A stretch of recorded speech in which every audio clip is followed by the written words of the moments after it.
All right, ladies and gentlemen, sorry I couldn't be here today, but I made this video to help you with the Density of Liquids lab and adding your graphs, adding the data table, and working on the questions.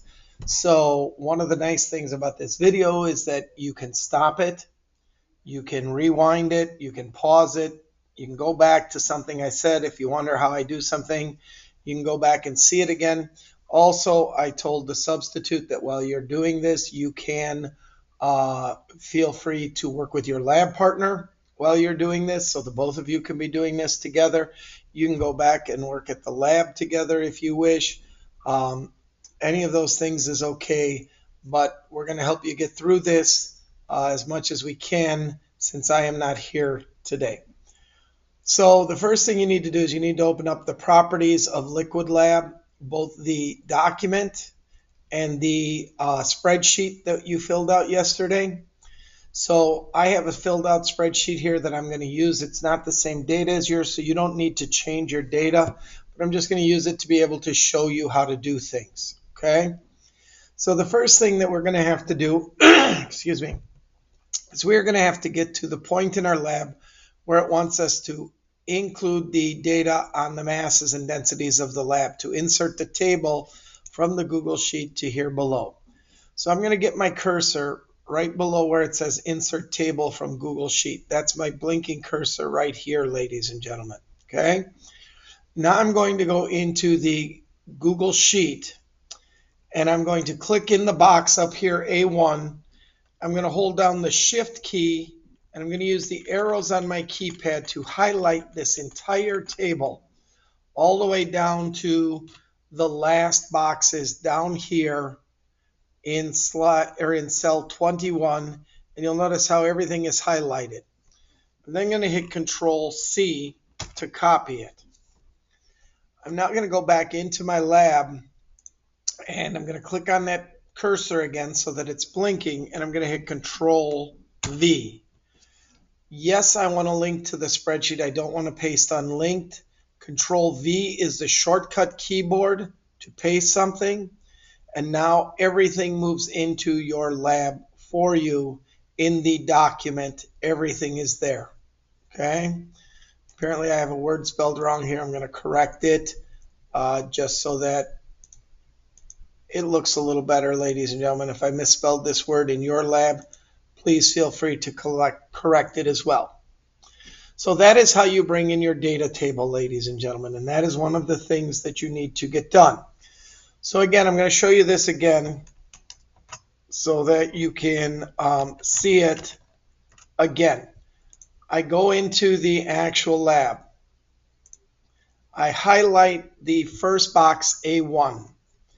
I'm holding down the Shift key on my keyboard, and now I'm using the mouse or the arrow keypad to select all the way to column E and all the way down to cell 21. I don't want to go beyond this. I don't want any extras. I don't want any blanks. I don't want to go any further. You could do this with your mouse pad and things too. I find this the easiest way to do it. On my keyboard, I'm going to hit Control C. You could also come up here to Edit, and you could copy. That will work as well. I'm going to go into my document again, get to the spot where I want to be, get my blinking cursor right under the word Insert. And again, you can do Control V to paste, or you can come up here to Edit, Paste. Again, you want it to link to the spreadsheet and you can put it in. Again, I have to correct that spelling error because unfortunately, ladies and gentlemen, I took it out and now I need to correct it again. Okay? So there you go. That's how to put in your data table. Now, we're going to go back into the Google Sheet. And down at the bottom, there are two tabs. We just did the density data. Now we're going to do the density graphs. On your graph, you should have three lines of green, a blue, and a red, just like I did. The red is alcohol, the blue is water, and the green is the glycerin. I used green on this only because if I used clear or white, it wouldn't show up. Now, you need to change three things about this graph before you paste it into your document. We need to change the x-axis label and unit, the y-axis label and unit, and change the title. So to do that, ladies and gentlemen, I'm going to hit Edit Chart. Now, when you hit Edit Chart, it brings up two options, Setup or Customize. Do not touch anything in Setup. Go to Customize. When you are in Customize, you have a bunch of options here, but the one that I want is Chart and Axis Titles. Now, when you do that, it brings down a menu underneath it. We're going to begin with the horizontal axis title. Okay, so we are going to start with the horizontal axis title. The horizontal axis is the axis that you controlled in the lab, the variable that you controlled. So I'm going to take out here where it says label and unit. I'm going to get rid of that. Now I'm going to type in what from the table is on the x-axis. And what from the table is on the x-axis is the volume, and it is in milliliters. So I type in the word volume. I do ml in parentheses here, and you'll notice it appears down here. When I'm done typing, I hit enter. Click off of it onto the graph. You have done that. Now what I'm going to do is I'm going to go back up. And again, if you need to pause this, go back to see how I did it, you are welcome to. But I'm still under Customize. I'm still under Chart and Axis Titles, but now I'm going to go to the vertical axis title. Okay, so for my vertical axis title, I am going to again change the label and unit, and I'm going to change it to be mass, and the unit is in grams. I'm going to type in mass, parenthesis G parenthesis. Notice it comes up over here. If you want to change things about it like the font and the color and things, you can do that down here. You don't have to. It's fine. It's done. You have got your X and Y axis is now complete. Now, ladies and gentlemen, I'm going to take it. I'm going to change my chart title. Now, what the chart title is up here shows up in this box, but I want to get rid of all of that. And for the title, we are going to do what the label on the x-axis is volume. I don't need to put the unit, versus what the label is on the y-axis, mass. I'm going to do volume versus mass. Again, if you want to change things about it, you can there. But there is my title, ladies and gentlemen. And now my graph is ready for me to import it. I'm ready to put it into my document. Once you have changed the x-axis down here, the y-axis over here, and the title to be just what I have here, you are ready to put this graph into your document. Now here's how we're going to do it. I'm going to go in the document, and I'm going to get to the graph right under where it says Insert Graph from Google Sheet below. Now, to do this, you are going to go up to Insert, Chart. Now, when you get to Chart, you're going to go across until you get to these options and then hit From Sheet. Now, when you do this, you shouldn't have quite as many options as I do, but the Properties of Liquid spreadsheet should be right here.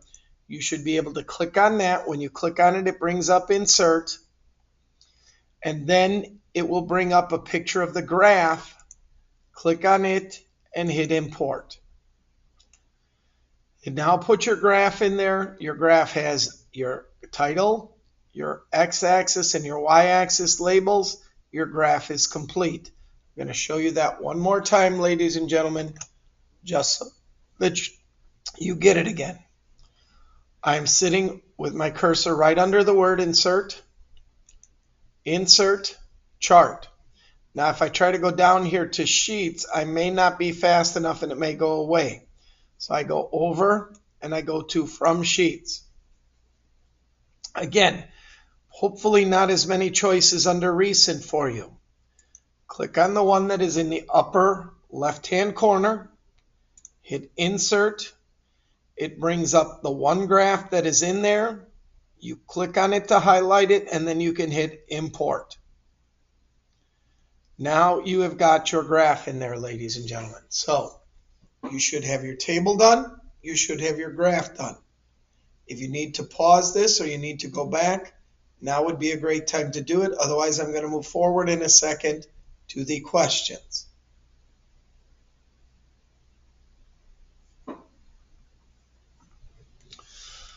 All right, so let's get to the questions, ladies and gentlemen.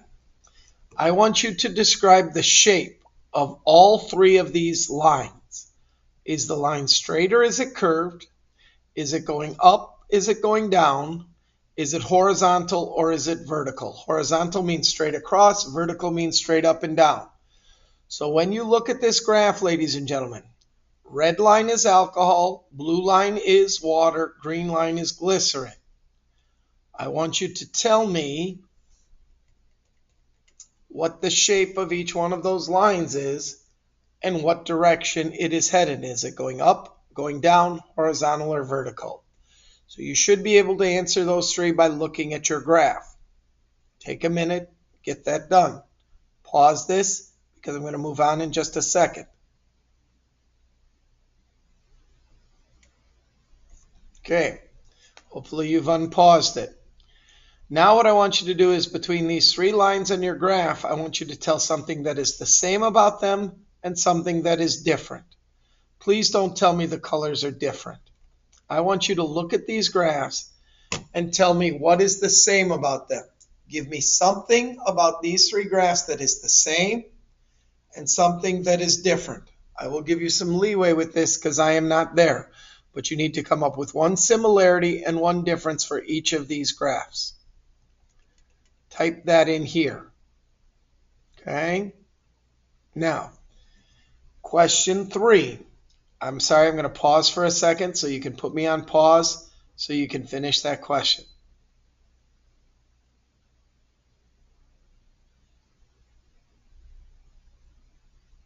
All right. So, ladies and gentlemen, question 3 says, what does the graph tell us about the property of density and its relationship to change in mass and volume? In other words, how does density change as mass and volume changes? Now, for this, ladies and gentlemen, we can look at the graph or we can go back and look at the data table.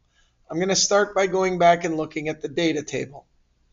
So when you look at the mass of water here, the mass of water is always changing. It is always going up, but so is the volume. Both are increasing, both are changing, but look at the density of water.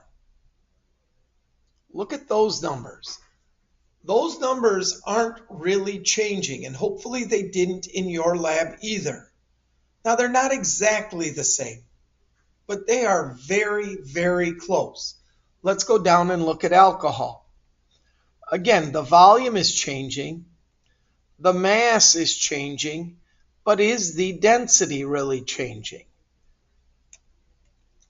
Do that for glycerin. The volume is going up, the mass is going up, but what do you notice about the density here?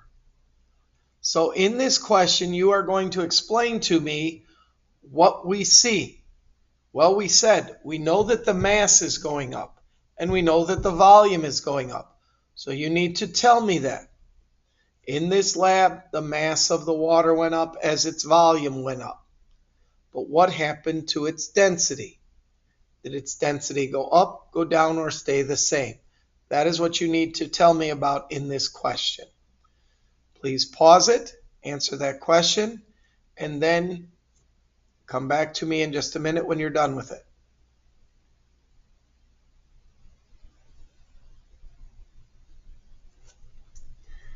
This is your last question, ladies and gentlemen, and this entire question can be done by using Google and looking up the definition of intensive and extensive properties online.